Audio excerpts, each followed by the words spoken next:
大家好，我是美厨娘丽丽。时间过得好快呀，马上就要到端午节了，很多朋友是不是都在准备包粽子了呢？但是对于我这种包粽子小白来说，包粽子无论怎么学都是学不会的。那我今天呢，就分享一个糯米非常好吃的做法，不用包粽子，出锅照样有粽香味，个人感觉比粽子还要好吃。一起来看看我是怎么做的吧。首先准备1000克糯米，倒入电饭锅中。糯米我们一次可以多准备一些，再倒入适量的清水没过糯米，把糯米简单的淘洗一下，用手像这样轻轻的搓洗，千万不要用力的去搓洗，那样会破坏掉糯米的营养成分。像这样轻轻的搓洗几下就可以了。清洗一遍之后，把淘米水倒出来，淘米水我们不要扔了，可以用来浇花。再倒入适量的清水没过糯米，糯米我们淘洗的次数不要过多，淘洗2次就可以。再把淘米水倒出来，然后倒入适量的清水没过糯米，没过糯米1根指节的地方就可以了，不用浸泡，直接放入电饭锅中，按煮饭功能，大概需要煮40分钟左右。趁这个时间，我们准备几张粽叶。像这种刚买回来的粽叶，表面都是非常脏的，我们需要给它好好的清洗一下。先把粽叶放一旁备用，接下来准备一盆清水，往里边加少食盐，再加少食用小苏打，用手搅拌均匀，搅拌至食盐和小苏打溶解，然后取出粽叶。粽叶的根部这里比较长，用剪刀把根部剪掉一部分，像这样子就可以。再把粽叶放到盐水中，把粽叶好好的清洗一下，用手一张一张的搓洗，把表面的灰尘和杂质清洗干净。这里加小苏打呢，小苏打属于碱性物质，能很好的去除粽叶上的杂质和虫卵。清洗一遍之后，给它控水捞出。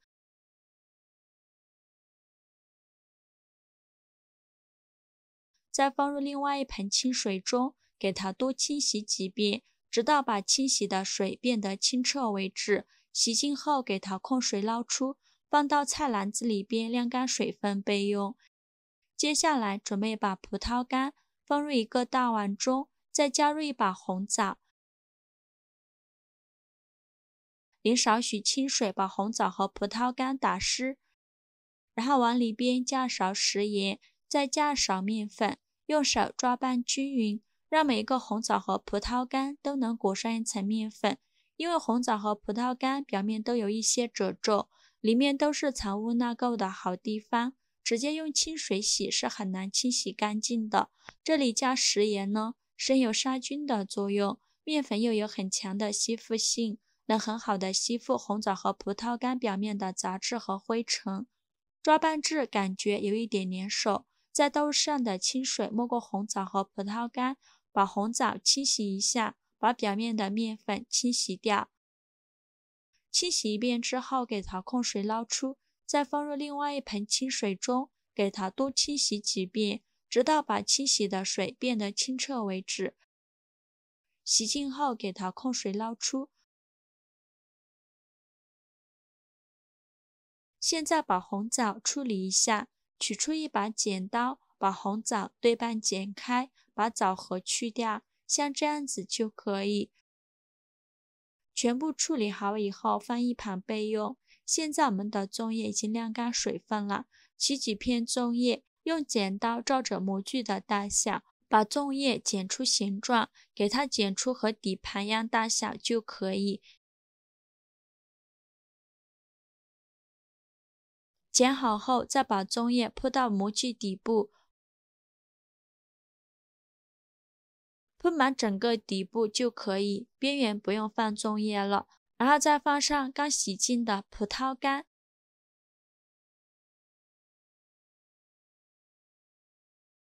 再放一点蔓越莓干，也可以换成自己喜欢吃的果干或者是干果，薄薄的铺上一层就可以，不需要放太多，像这样子就可以了。先给它放一旁备用。现在我们的糯米也煮熟了，我们打开盖子看看，用勺子搅拌搅拌，现在的糯米已经非常软糯了。搅匀后，舀一勺糯米饭，把它放入模具中，先不要放太多，先舀出3勺放到模具里，戴上一次性的手套，用手按压紧实，给它铺平铺均匀，按压得越紧实越好，先薄薄的放上一层就可以，像这样子就可以了。放好后，再放上一点豆沙馅，戴上一次性的手套，给它铺平铺均匀，同样也是薄薄的放上一层就可以。如果不喜欢吃豆沙馅的，也可以换成甜蜜豆，像这样子就可以了。再放上一层糯米，用勺子把糯米铺平铺均匀，同样用手按压一下，压得越紧实越好，不要放太多，薄薄的放上一层就可以，刚好把豆沙馅盖住，然后再放上刚切好的红枣，像这样转着圈的摆放到糯米饭上。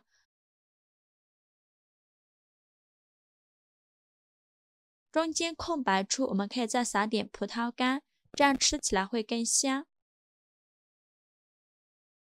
然后再放上一层糯米饭，用勺子铺平铺均匀，同样用勺子按压一下，压得越紧实越好。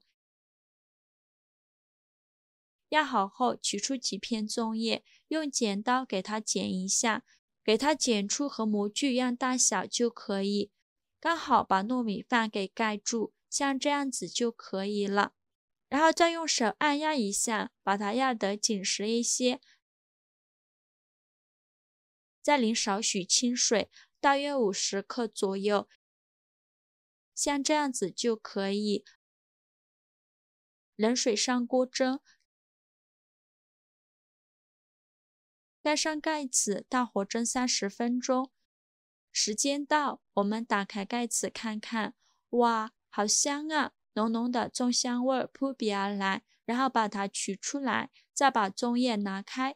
其实糯米饭本身就是煮熟的，不需要蒸太久。放凉后再给它倒扣脱模，底部也是非常的漂亮，满满的都是葡萄干和蔓越莓干。放凉后给它切成小块，切的时候如果会沾刀具的话，可以在刀具上抹上一些清水防粘。放凉后再切，这样会更加好切，切成这样的小块就可以美美的享用了。如果喜欢吃甜的，我们可以再放一些白糖。非常好吃的糯米糕就这样做好了。这样做的糯米糕吃起来软糯香甜，加了红枣、葡萄干和蔓越莓干，酸酸甜甜的口感，还有粽叶的清香，真的是太好吃了。放凉再吃，劲道有嚼劲，热的时候吃，软糯香甜。我们一次可以多做一些，吃不完的可以像这样用保鲜膜包起来，放到保鲜袋里密封起来，放冰箱冷冻保存，放上半年都不会坏。想吃的时候拿出来加热一下就可以吃了，非常的简单方便。喜欢的朋友就赶快收藏起来试试吧。好啦，今日视频就分享到这里了。如果您觉得我分享的视频对您有帮助的话，请您给我点个 like， 或者是订阅我的频道吧。我每天都会分享不一样的美食视频。我是丽丽，非常感谢您的支持。